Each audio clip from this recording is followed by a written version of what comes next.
नमस्कार, सुलगते सवाल देख रहे हैं आप। आपके साथ मैं हूं अर्पिता आर्या। आज सबसे महत्वपूर्ण है मास्क पहनना। न्यूज़ 18 लगातार आपसे अपील करता रहता है कि मास्क जरूर पहने, 2 गज की दूरी रखें और अगर आप मास्क पहनते हैं तभी आप अपने को और अपने परिवार वालों को सुरक्षित रख पाएंगे। हमने एक मुहिम भी शुरू की है, #मास्क पहनो इंडिया। लगातार हम ये अपील कर रहे हैं लोगों से कि मास्क जरूर पहने। थोड़ी सी लापरवाही का नतीजा हमने देखा है। अगर आप चाहते हैं केसेस कम हो तो आपको ही सावधानी बरतनी होगी।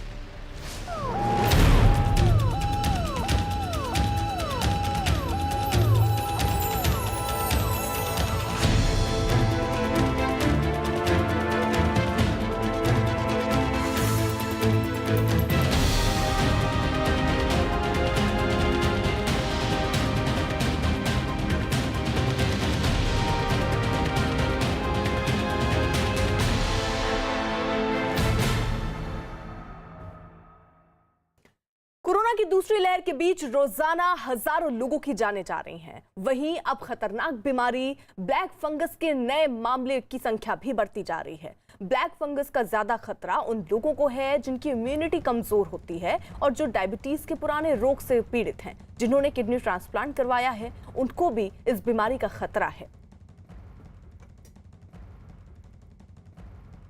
महाराष्ट्र की तरह गुजरात में भी ब्लैक फंगस का खतरा तेजी से बढ़ रहा है। वहां इस बीमारी के राज्य में अब तक 650 मरीज सामने आ चुके हैं। ब्लैक फंगस का सबसे ज्यादा असर महाराष्ट्र में दिख रहा है, जहां 400 से ज्यादा मरीज ब्लैक फंगस से आए हैं। यही नहीं, राजकोट के सरकारी अस्पताल में ब्लैक फंगस के 77 मरीज भर्ती हुए हैं। राज्य में ब्लैक फंगस से एक मरीज की मौत भी हो चुकी है। इस बीमारी के बढ़ते खतरे को देखते हुए राज्य सरकार ने हर बड़े शहर में अलग से इसके लिए वार्ड खोलने के आदेश भी जारी किए हैं। और यही नहीं, राज्य सरकार ने बीमारी के इलाज में इस्तेमाल होने वाली इंजेक्शन के 5000 ऑर्डर भी दिए ताकि वक्त रहते मरीजों की जान बचाई जा सके।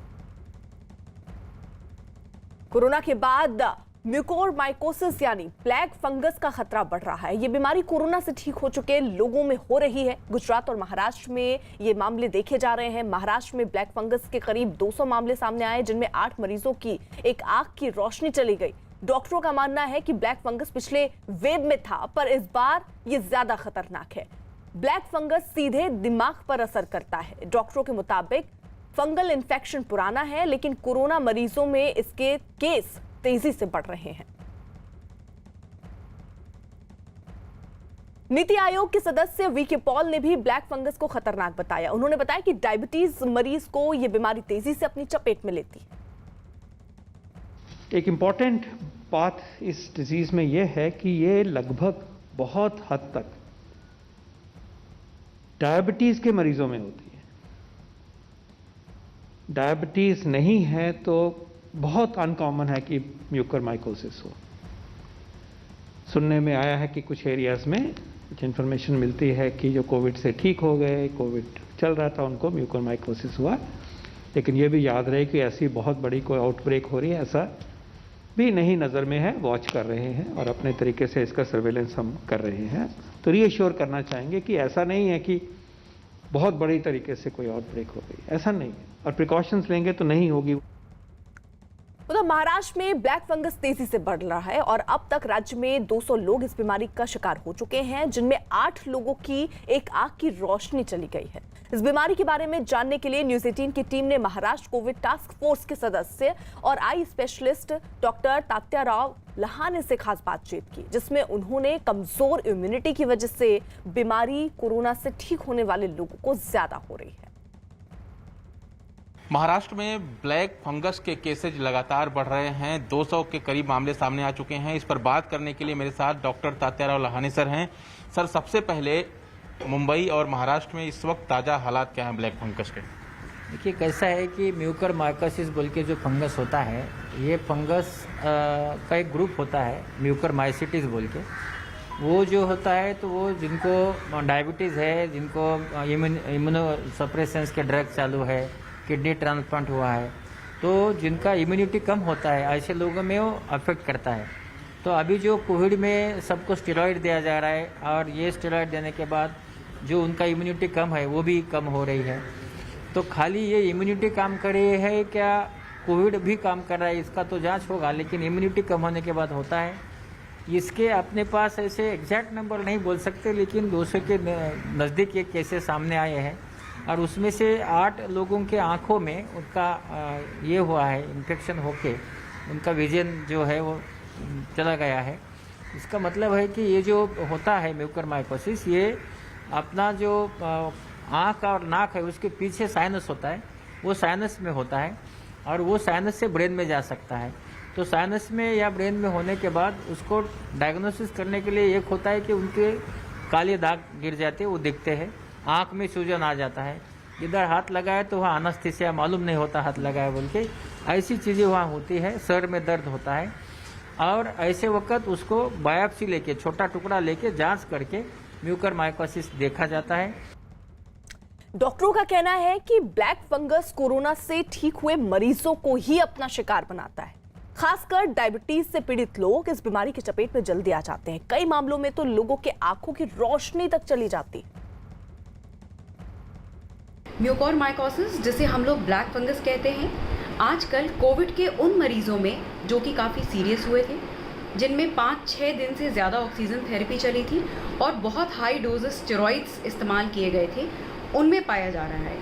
ये स्पेसिफिकली उन पेशेंट्स को इन्फेक्ट करता है जो पहले से ही इम्यूनोसप्रेस्ड होते हैं, यानी कि लॉन्ग स्टैंडिंग डायबिटीज़ के मरीज़ जिनकी शुगर कंट्रोल में नहीं है, या फिर किडनी फेलियर के पेशेंट्स, HIV के पेशेंट्स, कैंसर के पेशेंट्स। ऐसे मरीज़ कोविड के समय में जब हम लोग हाई डोजेस में स्टेरॉइड चला रहे हैं तो उनकी इम्यूनिटी और भी ज़्यादा कम हो जा रही है। तो ये फंगस जो कि आम तौर पे हवा में एग्जिस्ट कर रहा होता है और किसी हेल्दी एडल्ट को नहीं इन्फेक्ट कर रहा होता, ऐसे मरीजों को ऑक्सीजन पाइप के द्वारा नाक में जा रहा है और उन्हें इन्फेक्ट कर रहा है। तो ये एक दूसरा खतरा अब लोगों के सामने है। ऐसे वक्त पर जहां देखिए एक तरफ कोरोना से, महामारी से जंग जारी है, वहीं दूसरी तरफ ब्लैक फंगस का खतरा भी बढ़ा है। बताया जा रहा है जो लोग डायबिटीज से ग्रसित हैं और कोरोना के मरीज रहे हैं, उनकी इम्यूनिटी पहले से ही वीक होती है और ऐसे में ये जो है उस पर अटैक करता है और कई तरीके की परेशानियां आपके सामने खड़ा करता है। कई लोगों की तो आँख की रोशनी तक इसकी वजह से चली गई है और इसलिए ये खतरा अब डॉक्टर कह रहे हैं कि बढ़ रहा है, सावधानी रखने की जरूरत है।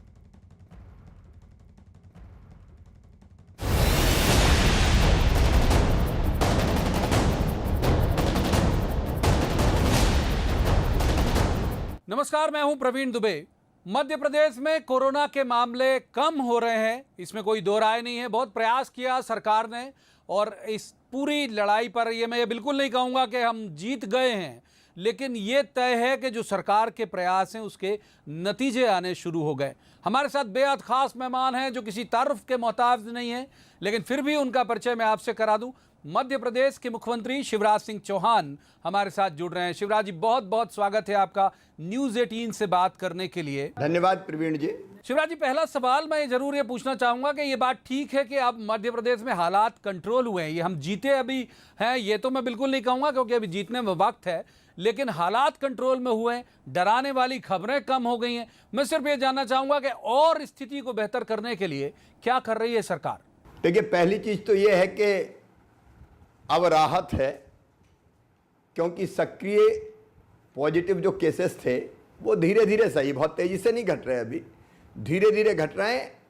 आज लगभग 11,000 के आसपास पॉजिटिव केस आए, कल 11,700 के आसपास थे। तो धीरे धीरे नए आने वाले प्रकरणों की संख्या टेस्टिंग बढ़ाने के बाद भी कम हो रही है। और दूसरी बात यह कि पॉजिटिविटी रेट, जो सही मापदंड होता है कि कोरोना की स्थिति क्या है, मध्य प्रदेश में बढ़ के हो गई थी 25% के ऊपर, अब घट के वो 17% के आसपास आ गई है और लगातार रोज़ नीचे जा रही है, नीचे की तरफ हम लोग लगातार जा रहे हैं।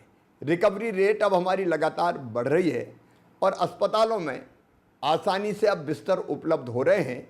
आज तो आपने ये भी देखा होगा कि मध्य प्रदेश में अब दूसरे राज्यों से भी लोग इलाज करवाने के लिए मध्य प्रदेश की तरफ रुख कर रहे हैं। लेकिन आपने बिल्कुल सही कहा, कोई ये ना मान ले कि कोरोना पे हमने विजय प्राप्त कर ली है। सावधानी बहुत ज़रूरी है और इतनी सफलता भी बड़े प्रयत्नों के बाद मिली है और इसमें जनता का बहुत सक्रिय सहयोग है।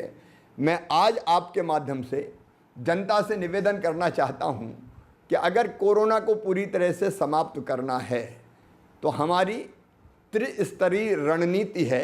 नंबर 1, संक्रमण की चेन को हमें पूरी तरह से तोड़ना पड़ेगा। दुनिया में और कोई उपाय नहीं है। दुनिया के जितने भी देश हैं, यूके जैसे देशों ने भी 3 महीने लोग घरों से नहीं निकले। एकमात्र तरीका है संक्रमण रोकने का, संक्रमण की चेन तोड़ दो। ये कोरोना ऐसा वायरस है कि जो अपने कारण कम फैलता है लेकिन समाज के व्यवहार के कारण ज़्यादा फैलता है।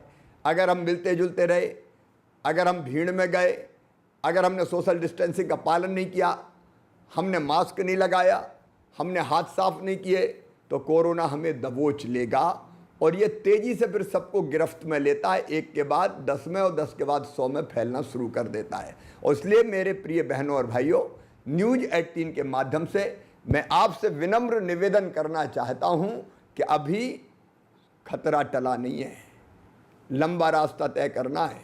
और इसलिए जो आपने कोरोना कर्फ्यू लगाया है, जनता ने लगाया है प्रवीण जी, गाँव में कोरोना कर्फ्यू गाँव के भाई बहनों ने लगाया है। वो कोरोना कर्फ्यू अभी जारी रहेगा, उसका सख्ती से पालन करें, कोई अनावश्यक घरों से ना निकले। गांव के लोगों ने कितना सुंदर उदाहरण प्रस्तुत किया है, अपने अपने गांव बंद कर लिए और गांव में कोई सामान लाना होता है तो 4-5 लोगों की टीम बना दी, वो ले आएंगे और घर डिस्ट्रीब्यूट कर देंगे, लेकिन हर एक आदमी बाहर नहीं निकलेगा। शहरवासियों ने भी कई जगह ये पहल की है, लेकिन मैं फिर निवेदन करना चाहता हूँ, बाहर ना निकलें। शादी विवाह करने का सवाल ही पैदा नहीं होता। अरे जिंदगी रहेगी तो साथी मिल जाएगा, 1 महीना बाद कर लेंगे। मैंने तो कहा है कि मैं तो वर्चुअली कई शादियों में शामिल हो जाऊंगा आशीर्वाद देने के लिए, लेकिन अभी कोई शादी विवाह नहीं, कोई कार्यक्रम नहीं। इस समय बड़ी सावधानी की आवश्यकता है, संक्रमण की चेन तोड़ना है। उसी से हमें धीरे धीरे सफलता मिल रही है। जिन जिलों ने अच्छे प्रयत्न किए हैं वहाँ तेजी से केस घट रहे हैं, जिन जिलों ने अच्छे प्रयत्न नहीं किए, मध्य प्रदेश में भी अभी नहीं घट रहे, कुछ जिले चिंता का विषय बने हुए हैं। दूसरी हमारी रणनीति है, संक्रमण के चैन तोड़ने के बाद के साथ साथ किल कोरोना अभियान हमने चलाया हुआ है। मेरे प्रिय ग्रामवासियों, शहरवासियों, इसके 2 चरण हैं। किल कोरोना अभियान गांव में हमने टीम बनाई, जो गांव के लोगों की टीम है, केवल प्रशासनिक टीम नहीं है। इस कोरोना से मुकाबला करने के लिए हमारी रणनीति है, एक क्राइसिस मैनेजमेंट ग्रुप जिले में, जिसमें विधायक, सांसद, प्रभारी मंत्री, कलेक्टर, अधिकारी और समाज सेवी, राष्ट्रीय स्वयंसेवक संघ, सेवा भारती बहुत जगह बहुत सक्रिय है, उनके साथ साथ बाकी समाज सेवी, अलग अलग संस्थाएं, उनके लोग हैं। फिर हमने इसको कहा और नीचे ले जाएं, तो ब्लॉक के क्राइसिस मैनेजमेंट ग्रुप बना दिए, जिसको विधायक लीड करे, जनपद पंचायत का सीओ जिसको देखे, और उसके साथ साथ समाज सेवियों की टीम वहाँ पे, जो समाज सेवी पॉलिटिकल पार्टी के कार्यकर्ता हैं वो भी उसमें रहें। तो जिले से लेके गांव तक जनता जागरूक होकर लड़े, समाज का व्यवहार बदले, ये हमारी कोशिश है। गांव में किल कोरोना अभियान में घर घर जाके हमारे जो आंगनवाड़ी कार्यकर्ता, आशा कार्यकर्ता, बाकी कार्यकर्ता है, वो सर्वे कर रहे हैं। और सर्वे करके अगर सर्दी, बुखार, खांसी, जुकाम, दस्त के पेशेंट मिलते हैं तो तत्काल उनको मेडिकल किट देते हैं। और जितने ऐसे लोग मिलते हैं, दूसरी टीम फिर आती है हेल्थ की, वो इनको मेडिकल किट देने के साथ साथ अगर गंभीर होते हैं तो तत्काल टेस्ट करवा लेते हैं। सामान्य लोगों के भी टेस्ट हो रहे हैं, और टेस्ट में अगर पॉजिटिव आए तो होम आइसोलेशन की व्यवस्था है। जिन घरों में जगह नहीं है, क्योंकि होम आइसोलेशन में परिवार के संक्रमित होने का खतरा रहता है, तो जिन घरों में जगह नहीं है वहाँ क्वारंटाइन सेंटर पंचायत भवन या स्कूलों में बनाए जा रहे हैं, उनमें रहने का आग्रह करते हैं। वहाँ चाय, नाश्ता, भोजन इत्यादि का सबका प्रबंध कर रहे हैं, दवाई के किट निःशुल्क दे रहे हैं, होम आइसोलेशन में भी दे रहे हैं और क्वारंटाइन सेंटर में भी दे रहे हैं। शिवराज जी, आपने सरकार के बहुत सारे प्रयास बताए, क्या क्या आपकी प्लानिंग है, क्या मैदानी अमला क्या कर रहा है, ये सब बताया। लेकिन आप सुन रहे होंगे कि बहुत सारी खबरें ऐसी आ रही हैं कि लोग जो मेडिकल के इक्विपमेंट हैं वो महंगे दामों में बेच रहे हैं, इंजेक्शन की कालाबाजारी हो रही है, कई जगह अस्पतालों के लूटने की खबरें आ रही है।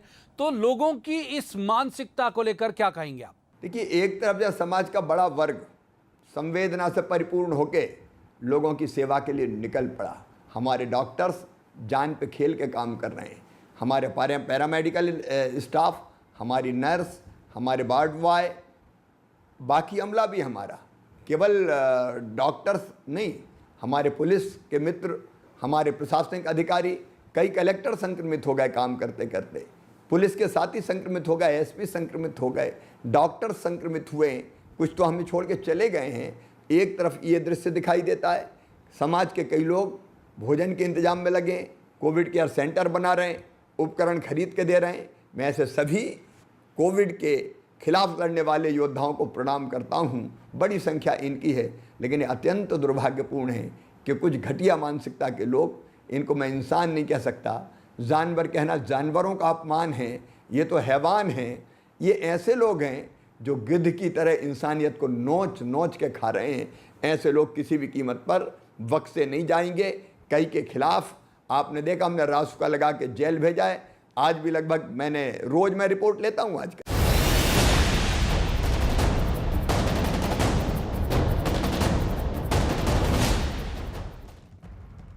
देश में कोरोना के मामले तेजी से बढ़ रहे हैं और इस संकट में कुछ गिद्ध मुनाफाखोर कालाबाजारी से बाज नहीं आ रहे। दिल्ली के पास नोएडा और गाजियाबाद में पुलिस ने ऐसे गिरोह का भंडाफोड़ किया जो बेड दिलाने के नाम पर ठगी और रेमडेसिविर की कालाबाजारी कर रहे थे। देश में कोरोना की दूसरी लहर की तबाही के बीच उत्तर प्रदेश के बागपत इंसानी जज्बातों को तार-तार करने वाला वाकया बागपत से सामने आया। चंद पैसों की खातिर कुछ लोग कोरोना से मरने वाले मुर्दों के कफन को चुराकर उससे बेचने का धंधा कर रहे थे। पुलिस ने एक ऐसे ही गिरोह का पर्दाफाश किया।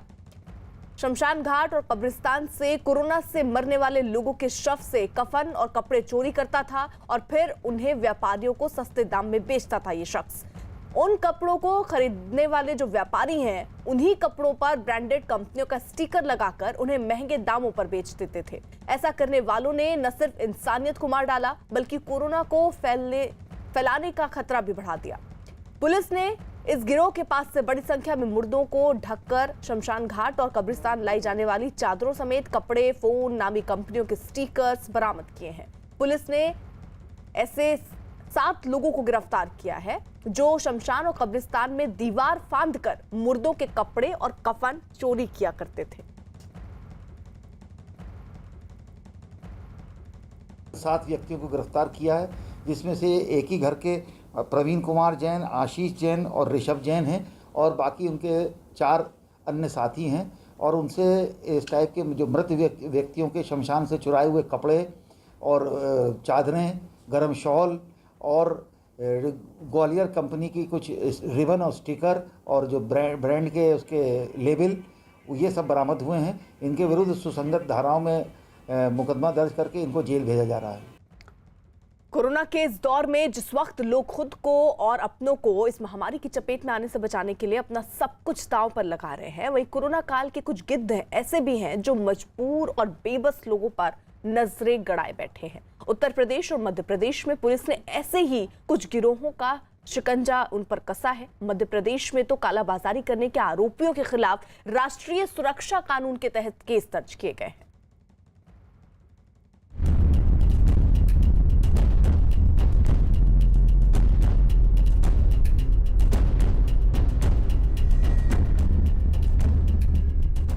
इंसान की खाल में गिद्ध कैसे दिखते हैं, इसकी अब आपको कल्पना करने की जरूरत नहीं। 2 पुलिस वालों के बीच चल रहे ये 2 शख्स वही गिद्ध हैं जिन्हें कोरोना से जूझ रहे परिवार वालों में केवल और केवल ग्राहक और पैसे नजर आते थे। यूपी के गाजियाबाद के बड़े बड़े अस्पतालों के बाहर ये दोनों अपने शिकार की ताक में रहते थे और जैसे ही कोई कोरोना पीड़ित परिवार इन्हें अस्पताल में दाखिले और बिस्तर की तलाश के लिए चक्कर लगाता नजर आता, ये गिरोह उन्हें पैसे के बदले ऐसी मदद दिलाने का भरोसा देकर अपने जाल में फंसा लेता था। एक गिरोह बनाकर काम कर रहे इन लोगों की पोल खुली तो पुलिस के हत्थे ये दोनों चढ़ गए। थाना कोतवाली एवं जनपद की स्वाट टीम ने एक ऐसे गैंग को पर्दाफाश करा है जो कि बड़े अस्पतालों में एडमिशन के नाम पर पैसे की ठगी करा करता था। इसमें हम लोगों ने 2 अभियुक्त गिरफ्तार करे हैं जिनके पास से 1,95,000 रुपये बरामद हुए हैं। ये लोग बड़े अस्पतालों के इर्द गिर्द घूमकर कोरोना पीड़ितों के जो रिश्तेदार होते थे उनसे एडमिशन कराने के नाम पे पैसा लिया करते थे एवं गूगल ऐड पे जाकर बड़े अस्पताल मैक्स एवं यशोदा का ऐड दिया करते थे।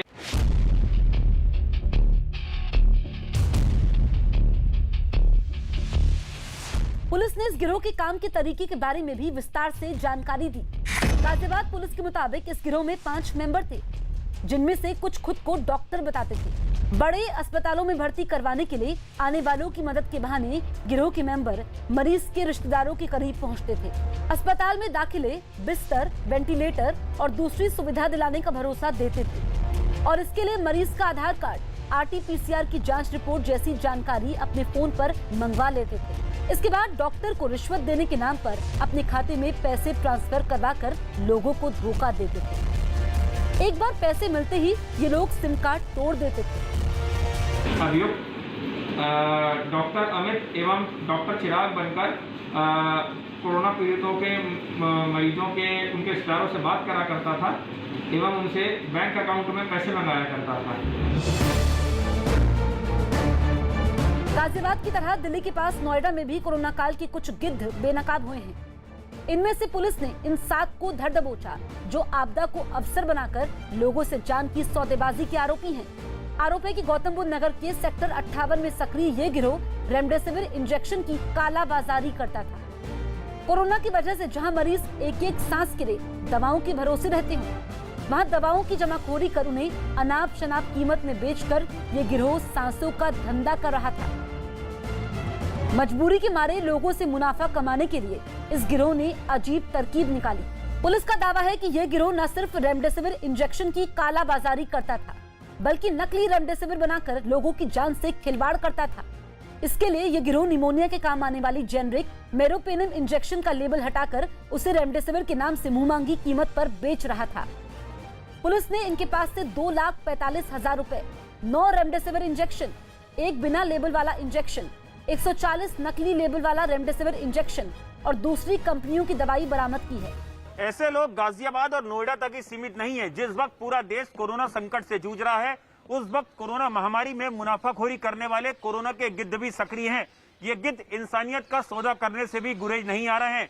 मध्य प्रदेश के देवास में इंसानियत का सौदा करने वाला एक ऐसा ही गिरोह पुलिस के हत्थे चढ़ गया है। झुके सिर, जमीन की तरफ निगाहें और हाथों में हथकड़ी। पुलिस के आरोपों के मुताबिक जैसी इनकी करतूत थी, उसमें यही हश्र होना था। ये दोनों 6 गुर्गों वाले इस गिरोह के मेंबर हैं, जो मध्य प्रदेश के देवास में रेमडेसिविर इंजेक्शन की कालाबाजारी कर रहे थे। पुलिस को भनक लगी तो गिरोह के सभी 6 मेंबर पकड़े गए, जिनमें से 2 को जेल भेज दिया गया, जबकि बाकी 4 को पुलिस ने हिरासत में ले लिया। इनसे इस पूरे गिरोह के काम के तरीके और इसमें शामिल लोगों के बारे में पूछताछ चल रही है। बताया गया कि पुलिस ने इन सबके खिलाफ NSA यानी राष्ट्रीय सुरक्षा कानून के तहत कार्रवाई का फैसला कर लिया है। कोतवाली के अपराध क्रमांक 337/2021, जिसमें कोरोना में उपयोग किया जाने वाला इंजेक्शन रेमडेसिविर की कालाबाजारी की गई थी, उसमें अभी तक कुल 6 आरोपी गिरफ्तार कोतवाली पुलिस द्वारा किए जा चुके हैं। और भी जितने नाम आएंगे उन सभी के खिलाफ कड़ी से कड़ी कार्रवाई की जाएगी। विवेचना। पुलिस को इस मामले में एक अस्पताल के कुछ लोगों के शामिल होने का भी सुराग मिला है। बताया गया कि कालाबाजारी के इस खेल में जल्द ही कुछ नर्सों को भी गिरफ्तार किया जा सकता है। महामारी के इस दौर में चुनौतियों की कोई था नहीं। न कोरोना के बढ़ते आंकड़ों पर ही ब्रेक लग पा रहा है और न ही देश में मातम का जो सिलसिला है वो थम रहा है। वायरस की काट के लिए तमाम जतन, तमाम कोशिशें बौनी साबित होती दिख रही हैं। ऐसे विपरीत हालात में देश के रक्षा विशेषज्ञ और अनुसंधान संगठन यानी DRDO एक नई उम्मीद और उस उम्मीद के नए भरोसे के साथ सामने आई। DRDO ने एक एंटी कोरोना दवा बनाकर देश को एक बड़ी राहत की खबर सुनाई है और अगर DRDO के दावे पर यकीन किया जाए तो ये दवा महज 7 दिनों के भीतर ही कोरोना को परास्त कर सकती है। इस दवा का सबसे अहम हिस्सा ये भी है कि DCGI यानी drug controller general of India से दवा को इमरजेंसी इस्तेमाल की इजाजत मिलने के बाद अब ये महज 1 महीने के भीतर ही उन मरीजों तक पहुंच जाएगी जो इस वक्त कोरोना की महामारी के भंवर में बुरी तरह फंसे हुए हैं। इस दावे के बारे में सबसे खास बात यह है कि अभी तक जितने मरीजों पर इनको लगाया गया है या अपनाया गया है, सभी दावे के मुताबिक ठीक हो रहे हैं। उनमें 60 साल से ज्यादा उम्र के बुजुर्ग भी हैं। इस दावे के बारे में न्यूज 18 ने DRDO के वैज्ञानिक सुधीर चांदना से बात की और उनसे पूरी जानकारी हासिल की। इस दवा से क्या जो कोरोना के माइल्ड सिम्टम्स वाले मरीज हैं उनके इलाज के लिए भी ठीक रहेगा, या फिर जो गंभीर रूप से बीमार हैं या ऑक्सीजन सपोर्ट पे हैं उनके लिए मददगार होगा? हमने जो ट्रायल किए हैं वो मॉडरेट टू सीवियर, यानी कि कुछ बीच का लेकर के और सीवियर तक हमने कोशिश किया। सारे पेशेंट्स हमारे उसी में हॉस्पिटलाइज्ड पेशेंट्स में ट्रायल हुआ है और उनको बहुत फ़ायदा हुआ है। उनमें से किसी का कोई हानि नहीं हुई और कोई बहुत सेफ है ये दवा पहले तो, और जो उनका रिकवरी रेट था वो भी बढ़ा है फेज़ 2 ट्रायल में भी। और फेज़ 3 में हमने ये देखा है कि तीसरे दिन पे जो ऑक्सीजन डिपेंडेंस है पेशेंट्स की वो स्टैंडर्ड केयर के तुलना में थोड़ी और बेहतर हो रही है। ये दावा किया जा रहा है कि वायरस के प्रसार को ये रोकता है। आपने खुद कहा कि ऑक्सीजन की आपूर्ति जो होती है पेशेंट को, उसको भी ये कम करता है, उस पर निर्भरता कम करता है। ये कैसे करता है ये दवाई? देखिए, इसका जो मैकेनिज्म है वो ऐसा है कि जो वायरस से इन्फेक्टेड सेल्स होते हैं वहाँ पे वो सेल्स के अंदर ये दवा ज़्यादा मात्रा में जाती है और वहाँ जाकर के वायरस की ग्रोथ को रोकती है, चाहे वो शरीर के किसी भी पार्ट में हो, लंग्स में हो या और कहीं भी हो। तो ये दवा सीधे पहुँच करके, क्योंकि ये ग्लूकोज की तरह से ही जाती है, जैसे ग्लूकोज शरीर में फैलता है ऐसे ही फैलती है, और फिर जहाँ पर वायरस ज़्यादा होता है, वायरस के सेल्स होते हैं ज़्यादा, वहाँ पर ये ज़्यादा पहुँचती है। और उसके साथ ही वायरस को एनर्जी जो चाहिए होती है ग्रोथ के लिए, उसको एनर्जी को बहुत कम कर देती है, जिससे कि वायरस ग्रो नहीं हो पाता। आप लोगों ने बना लिया है, DCGI ने इसे अनुमति भी दे दी है। कितने दिनों के अंदर ये मरीजों के बीच में होगा, अस्पतालों के को आप लोग मुहैया करा सकेंगे? जी, हमारे industry partner doctor Reddy's lab के साथ हमारा ये काम चल रहा था और अभी मैन्युफैक्चरिंग उनका जो है वो तेज़ करने की कोशिश में है और हम भी उनके साथ तालमेल बनाए हुए हैं। तो देखते हैं कि बहुत जल्दी ही कोशिश है कि कुछ दिनों में ही ये पेशेंट को इस्तेमाल के लिए मिल जाए, क्योंकि कुछ दिनों से मतलब है कि 1 महीने के अंदर मिल सकते हैं? नहीं, उससे भी पहले। तो उम्मीद यही है कि कुछ दिनों में मिल जाएगा। महामारी के महासंकट से जूझ रहे बिहार में मरीजों की बढ़ती संख्या के बीच रिकवरी रेट में बढ़ोतरी से थोड़ी राहत मिली है। बिहार में कोरोना मरीजों का रिकवरी रेट 2.9% बढ़ गया है। आज से राज्य में 18 साल से ज्यादा उम्र के लोगों को वैक्सीन लगाने का कार्यक्रम भी शुरू हो गया है, लेकिन राज्य में जारी बद इंतजामी और मुनाफाखोरी लोगों पर भारी पड़ रही है। ऐसे में राज्य सरकार ने शिकायत के बाद CT स्कैन का रेट तय कर दिया है। बिहार में 18 साल से ज्यादा वालों को वैक्सीन की शुरुआत।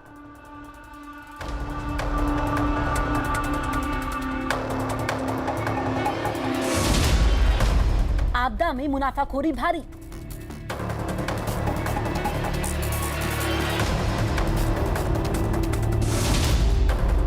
एक दिन में करीब 13,000 नए मरीज।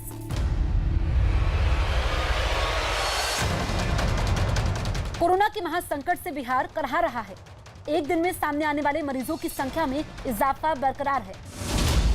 बीते 24 घंटे की बात की जाए तो यहां 13,000 के करीब नए मरीज सामने आए हैं, तो वहीं 76 लोगों की मौत हो गई, जिसके बाद राज्य में इलाज करवा रहे मरीजों की संख्या 1,12,976 हो गई। देश को महामारी से राहत पाने की एक बड़ी उम्मीद वैक्सीनेशन से है।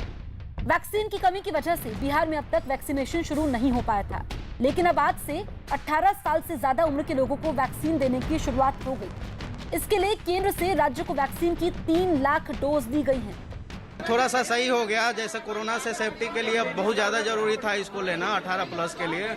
हम लोग तो कब से 1 तारीख से इंतजार कर रहे थे, प्रधानमंत्री बोले थे, तो उसके बाद से हो नहीं रहा था। आज जाके कल जाके हुआ, तो आज हम लोग को मिला हुआ, तो थोड़ा सेफ्टी हो रहेगा। अभी जो है 18 से 45 का हम लोग को रात में इन्फॉर्मेशन मिला कि रात की कल मॉर्निंग से 18 से 45 का इस साइट पे करना है, उसके अकॉर्डिंगली हम लोग कर रहे हैं। प्रॉब्लम ये हो रहा है कि जो यूथ हैं उनमें थोड़ा सा ज़्यादा एक उत्सुकता होती है, ज़्यादा एक लेने की होड़ होती है, जिसके चलते वैसे भी आदमी जिसका कि रजिस्ट्रेशन नहीं है वो भी आकर ये कह रहे हैं कि मेरा स्पॉट रजिस्ट्रेशन कीजिए और मेरा वैक्सीनेशन कीजिए। जिसका रजिस्ट्रेशन हुआ भी है, कुछ लोगों का नाम उस लिस्ट में नहीं दिखा रहा है। राज्य सरकार का दावा है कि बिहार में कोरोना के मरीजों की संख्या में अब कमी देखी जा रही है। आंकड़ों के मुताबिक मरीजों का रिकवरी रेट तेजी से बढ़ रहा है। सिर्फ इसी महीने की बात की जाए तो राज्य में 8 दिनों में अब तक 96,111 मरीज सामने आए, जिनमें से 90,764 लोग ठीक भी हुए, जबकि इतने ही दिनों में रिकवरी रेट 2.9% बढ़ गया। 30 मई तक राज्य में मरीजों के ठीक होने की दर 77% थी, जो 8 मई तक बढ़कर 79.9% हो गई। एक तरफ बीमारी से जूझते लोग तो दूसरी ओर इलाज के नाम पर मुनाफाखोरी के गिद्ध लोगों को लूटने के लिए हर चाल चल रहे हैं। राज्य में सिटी स्कैन के नाम पर मनमाने दाम वसूले जा रहे हैं, जिसकी शिकायत मिलने पर सरकार ने इसके दाम तय कर दिए। तय किए गए दाम के मुताबिक सिंगल सिटी स्कैन मशीन से टेस्ट करवाने पर 2,500, तो वहीं डबल सिटी स्कैन के लिए 3,000 रुपए देने होंगे, जिससे मुनाफाखोरों पर लगाम लगाई जा सके। थोड़ी राहत की खबर के बीच जो लोग बीमारी से जूझ रहे हैं, उनकी मुश्किलें अस्पतालों में इलाज के लिए जरूरी सामानों की कमी से और बढ़ जाती है। इसमें सबसे बुरा हाल ग्रामीण इलाकों का है। ये तस्वीरें बेतिया की हैं, जहां मरीज के परिजनों को अस्पताल से एम्बुलेंस नहीं मिल पाई तो ठेले पर ही उन्हें मरीज को अस्पताल पहुंचाना पड़ा। लेकिन दिक्कतें यहीं खत्म नहीं हुई।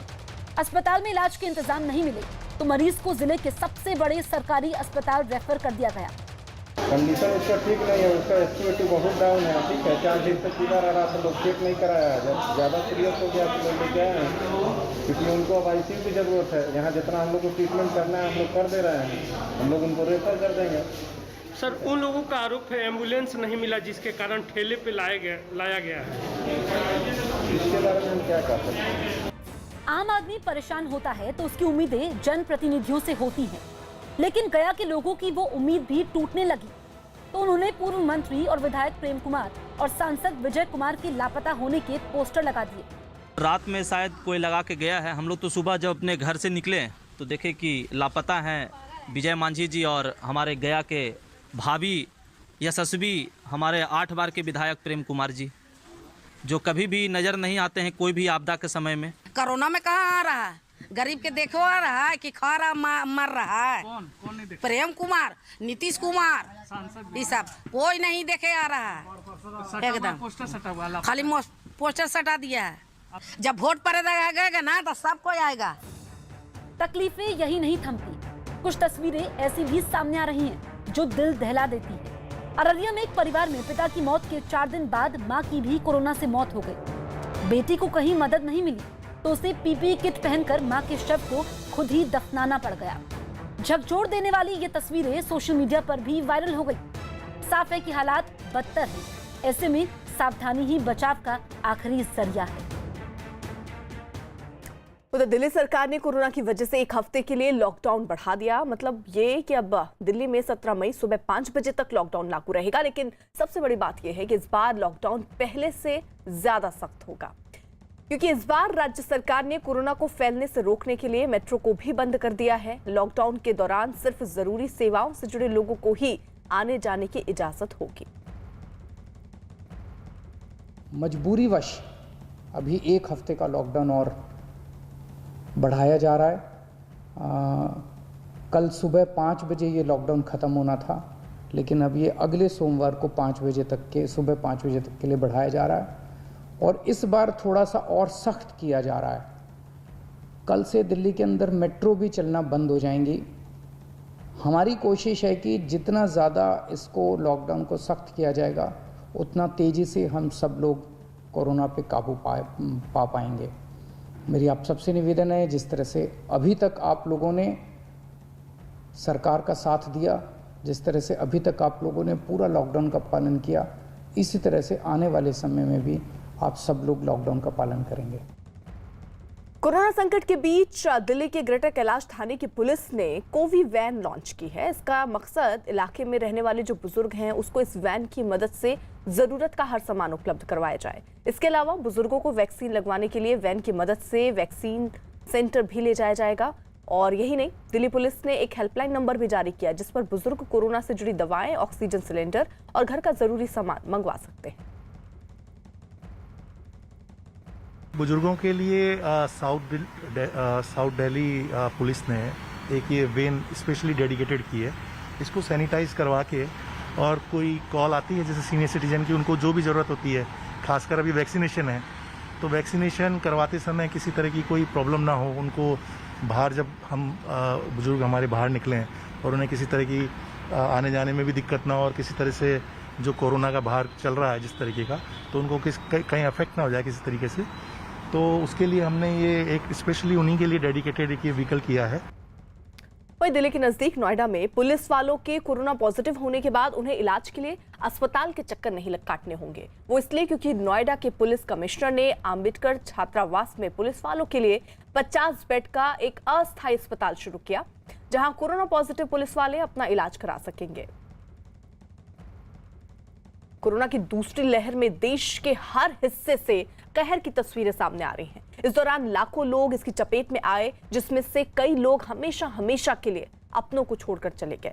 लेकिन कोरोना से जंग में देश भर से आई ऐसी तस्वीरें जिसने हौसला भी लोगों का बढ़ाया है और यह एहसास भी कराया कि इस जंग में आखिरकार कोरोना को हारना ही होगा अगर हौसले बुलंद हो। हौसले बढ़ाने वाली ऐसी ही खबरों ने कोरोना के खिलाफ जंग में देश का मनोबल बढ़ाया है।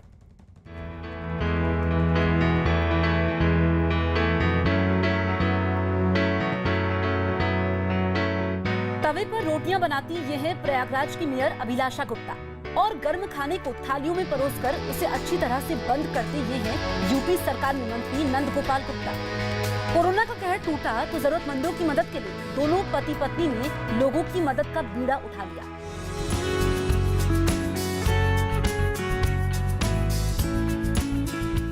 दोनों ने ऐसे लोगों तक खाना पहुंचाने की ठानी जिनके घर के ज्यादातर मेंबर कोरोना की चपेट में हो और घर में खाना बनाने वाला कोई ना हो। जरूरतमंदों तक घर का बना गर्म पौष्टिक खाना पहुंचाने के इस काम में परिवार के दूसरे मेंबर के साथ ही उनकी पार्टी के कार्यकर्ता भी हाथ बटाने लगे।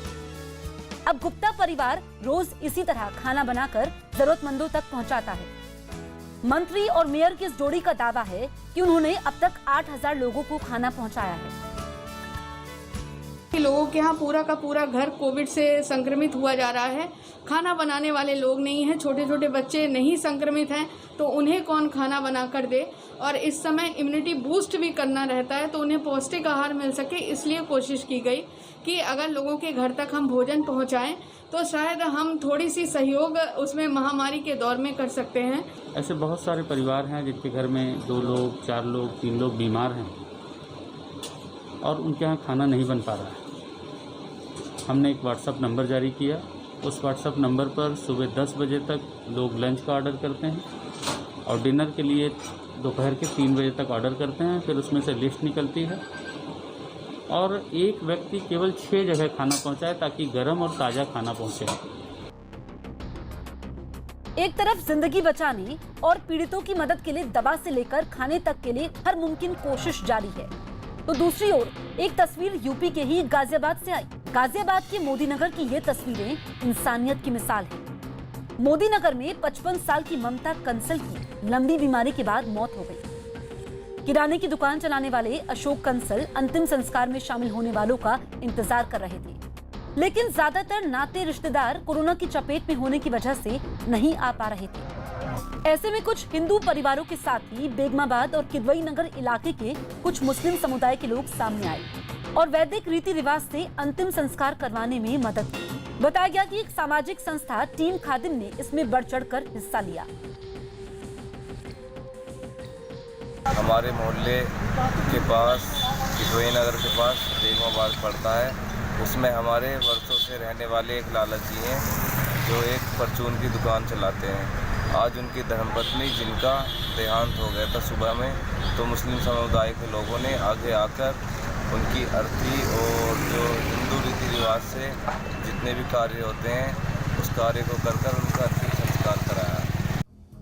महामारी के इस दौर में हर राज्य से इस तरह के मामले सामने आ रहे हैं, जिससे लोगों का एक दूसरे पर न केवल भरोसा बढ़ा है बल्कि बीमारी से लड़ने का हौसला भी। बिहार के समस्तीपुर की ये तस्वीर देखिए। यहाँ एक बच्चे ने अपना जन्मदिन जरूरतमंदों के बीच राशन बांटकर मनाया। कोरोना की वजह से काम धंधा बंद होने की वजह से कई गरीबों को 2 वक्त की रोटी तक के लिए जूझना पड़ता है। ऐसे में आनंद युवराज नाम के 10 साल के बच्चे ने एक संस्था की मदद से अपने जन्मदिन पर 500 जरूरतमंदों के बीच राशन के रूप में खुशियां बांटी। केक काटने के बजाय गरीबों को राशन बांटने के से अपना बर्थडे बनाया। बिहार में एक मासूम ने केक काटने की जगह मददगार बनने की ठान ली, तो मध्य प्रदेश के रतलाम में एक इंटीरियर डिजाइनर का अंदाज भी अनोखा रहा। कोरोना की वजह से लगी पाबंदी ने सुकृति शर्मा की शादी तय तारीख पर रोक दी, तो इस लम्हे को यादगार बनाने के लिए सुकृति रक्तदान करने पहुंच गई, ताकि जरूरतमंद की मदद हो जाए और वो इस तारीख को ताउम्र याद रख सके। रतलाम में अब तक 12,000 से ज्यादा कोरोना मरीज मिल चुके हैं, जिनमें से करीब 200 की मौत हो चुकी है। ऐसे में लोगों तक सकारात्मक संदेश पहुंचाने के लिए सुकृति के इस तरीके की तारीफ हो रही है। आज के दिन शादी का डेट थी मेरी, लेकिन वो हमें इस कोरोना की वजह से पोस्टपोन करनी पड़ी है। तो हम लोग इस दिन कुछ अच्छा करना चाह रहे थे और ब्लड डोनेशन की अभी थोड़ी ज़रूरत है, हमें पता है, क्योंकि वैक्सीन के कारण बाद में ब्लड हम नहीं दे पाएंगे, इसलिए अभी हम लोग सब फैमिली के लोग ब्लड डोनेट करने आए आज ही के दिन। जब कोरोना को हराने की जंग में आम लोग इस तरह बढ़ चढ़कर हिस्सा ले रहे हैं, तो नेता भला कैसे पीछे रहे। तो गुजरात के पोरबंदर में सांसद रमेश धाड़ुक ने अपने मत से 2 करोड़ रुपए 11 एम्बुलेंस के लिए दिए। कोरोना के खिलाफ लड़ाई में इन एम्बुलेंस को उतार दिया गया है। पश्चिम बंगाल के सिलीगुड़ी में तो एम्बुलेंस ड्राइवर्स एसोसिएशन ने कोरोना के खिलाफ लोगों को जागरूक करने के लिए एम्बुलेंस रैली ही निकाल दी। जाहिर है, देश के हर हिस्से में कोरोना के खिलाफ जंग में लोग कमर कसकर उतर चुके हैं और सबका मकसद अब इस बीमारी को हराना है।